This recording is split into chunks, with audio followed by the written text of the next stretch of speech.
Welcome, everyone. My name is Richard Weil, and I'm the CEO and owner of National Restaurant Consultants. We welcome you into our NRC Helpful Moment number 23, believe it or not, Brian.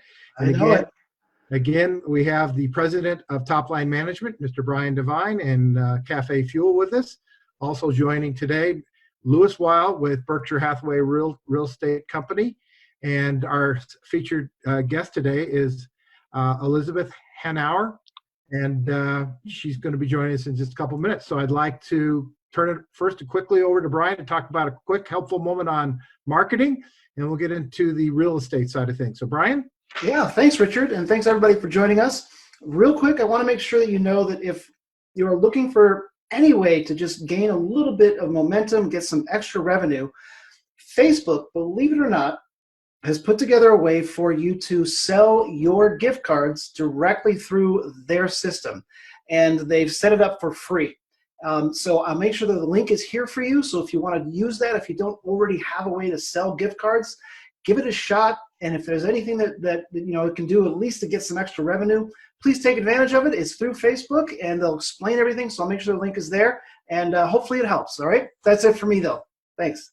That's great. And so reminder, on our Facebook link to our website, we have good things. We have the good information to talk about what's going on today. We want to keep reminding people of good stuff. And while we're providing a lot of information on helpful moments, and we understand things are difficult still. So Elizabeth, how are you doing? And how are things with your family and friends and colleagues going right now? Yeah, luckily I'm healthy. My family's healthy. Going a little bit stir crazy, like I'm sure all of you are. But no, we're doing fine out here in California. So Elizabeth has corporate experience with real estate, commercial real estate, with Pinkberry, as well as with oh goodness gracious, my notes aren't sitting here in front of me, but a Panda Express, excuse me. And at the corporate suite and executive suite level. So Elizabeth is a real estate attorney, and I'm hoping that maybe you could provide our listeners and watchers today a little bit about communications and processes with landlords from the lessee standpoint, and what you might offer us some helpful information from that standpoint. Sure. Yeah, so I'm with Combined Investments, which is a family-owned business. We're in the commercial real estate sector, and we own different centers, retail, office, all commercial centers. And as you can imagine, we've been inundated with a lot of, concern calls from tenants, a lot of which are restaurant tenants, which is understandable given everything that's going on right now. I would say that the number one thing to keep in mind is that your landlord is your partner. So really try to foster kind of a relationship from a partnership point of view instead of a you versus me point of view. And I find that if you can work that way together, you'll probably be able to, work something out in an easier way than if there's more of a blanket approach of throwing up your hands and saying, I can't pay anything, that's that. What we've done with some of our restaurant tenants is we have both mom and pop and some national chains. I find that it's good to pick up the phone and call. I would rather get a phone call than kind of a form letter. I know that a lot of chain restaurants, especially if they're franchisees, I think the franchisor sends out a template that they send out to the franchisees, and they say, hey, send this to your landlord. And it's kind of a blanket thing that says, we're hereby demanding, we're not going to pay rent for 3 months, this and that. And it's a very template type of letter. Of course, the landlord is thinking, well, what about the franchise fees? Maybe you should go there. So these kind of standard letters are, I think, maybe less well received than picking up the phone and trying to have a conversation with the landlord. That would probably be tip one. And then also just, a second thing I would say is trying to come up with a way where you can still contribute something so you're not getting too far into the hole, so to speak. For example, still continuing to pay common area expenses, taxes, insurance, because those are fixed expenses for the landlord, nobody's going to get away with not paying taxes or insurance. And then maybe seeing what you can work out for the base rent, maybe deferment of say 50% of it, spread out, no interest over maybe 6 months, next year, or, if your landlord's generous, maybe even a couple years later, would be one way to go. So we're doing different types of programs depending on the type of tenant as well. So are lease extensions something that landlords may be receptive? I understand the CAM charges for sure, the triple nets, that they need to try and keep those current because you're right, they're fixed costs. Right. But is there a willingness to possibly look at, especially if somebody's in their second, third year of a 5-year, to maybe put a month or two extra on an addendum on the lease? Is that something that landlords may be receptive to?